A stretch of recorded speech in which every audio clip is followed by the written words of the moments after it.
Good morning students.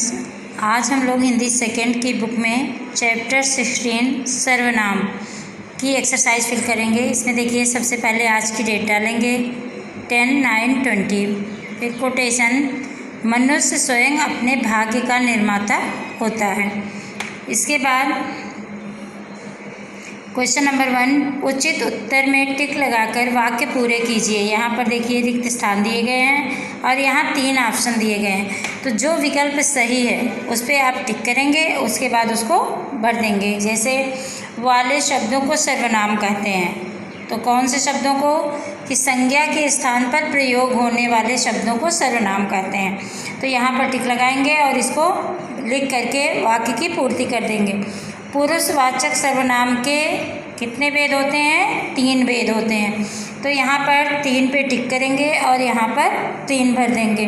गाखंड, जिस सर्वनाम शब्द का प्रयोग अपने लिए करता है उसे उत्तम पुरुष कहते हैं। कौन करता है? वक्ता। तो वक्ता पे टिक करेंगे और यहाँ पर वक्ता भर देंगे। फिर निम्नलिखित वाक्यों को सर्वनाम के उचित भेदों से मिलाइए कि जैसा करोगे वैसा भरोगे। ठीक है, तो ये कौन सा सर्वनाम हुआ? जैसा वैसा।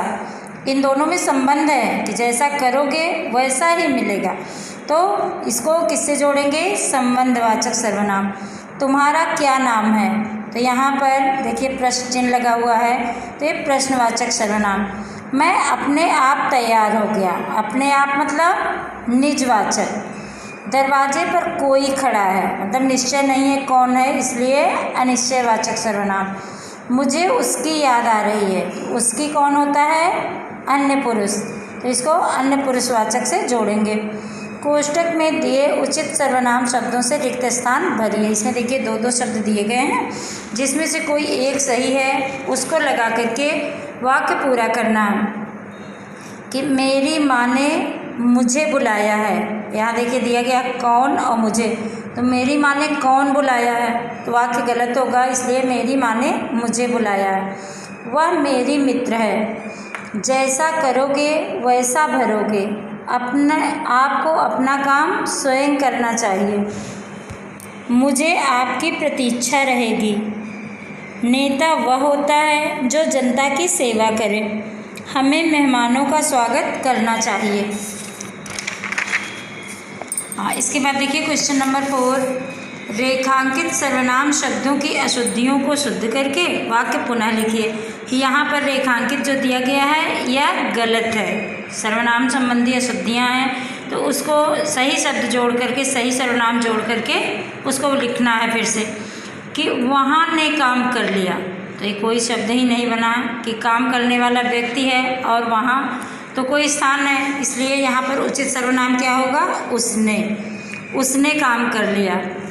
जितना पढ़ोगे जितने नंबर मिलेंगे, तो जितना के साथ कौन सा लगता है? उतने।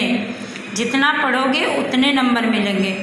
हम की विद्यालय बहुत अच्छा है, तो हम की नहीं बल्कि हमारा विद्यालय बहुत अच्छा है। शोभना मुझे घर नहीं आई, तो मुझे नहीं मेरे घर नहीं आई। कृष्ण ने राधा को मेरे बांसुरी दी थी, तो बांसुरी जो है वह स्त्रीवाचक है, तो इसलिए जो है मेरे नहीं मेरी। फिर निम्नलिखित सर्वनाम शब्दों का स्वरचित वाक्यों में प्रयोग कीजिए। कि जो सर्वनाम शब्द दिए गए हैं इसे अपने वाक्यों में प्रयोग करना। कहाँ? तुम कहाँ जा रहे हो? मेरे पिताजी बाजार गए। तुम मेरे साथ खेलो। स्वयं, मैं अपना काम स्वयं कर लूँगा। जहाँ वहाँ, तुम जहाँ जाना चाहते हो वहाँ चले जाओ। अब इसके बाद देखिए क्वेश्चन नंबर 6, निम्नलिखित गद्यांश में जहाँ आवश्यकता है वहाँ संज्ञा के स्थान पर सर्वनाम प्रयोग कर पुनः लिखिए। जैसे सर्वनाम की परिभाषा में ही बताया गया ना कि संज्ञा के स्थान पर प्रयोग किए जाने वाले, क्योंकि एक ही वाक्य में अगर बार बार संज्ञा शब्द प्रयोग किए जाएं तो वह शब्द या वाक्य सुनने में अटपटा सा लगता है। इसलिए एक बार संज्ञा का प्रयोग करते हैं, उसके बाद उसकी जगह सर्वनाम शब्दों का प्रयोग करते हैं। कि जैसे कुत्ता घर से रोटी लेकर भागा, तो फिर कुत्ता नाले के किनारे किनारे जा रहा था, तो वही संज्ञा शब्द वही यहाँ भी है, तो यहाँ क्या लिखेंगे? वह। कुत्ता की जगह हो जाएगा वह नाले के किनारे किनारे। अब जहाँ पर एक बार आपने बता दिया कौन रोटी लेकर भागा, कुत्ता।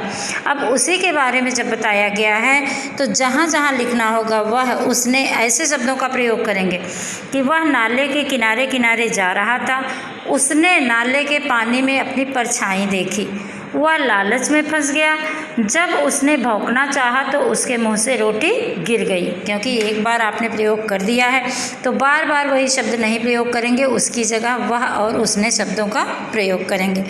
ठीक है, तो इस तरह से करके ये वाक्य पूरा जितना वो दिया गया है, पूरा जितना वाक्य दिया गया है, जितना उसके बारे में बताया गया है, पूरा फिर से लिख लेंगे इसी तरह सर्वनाम का प्रयोग करते हुए। ओके।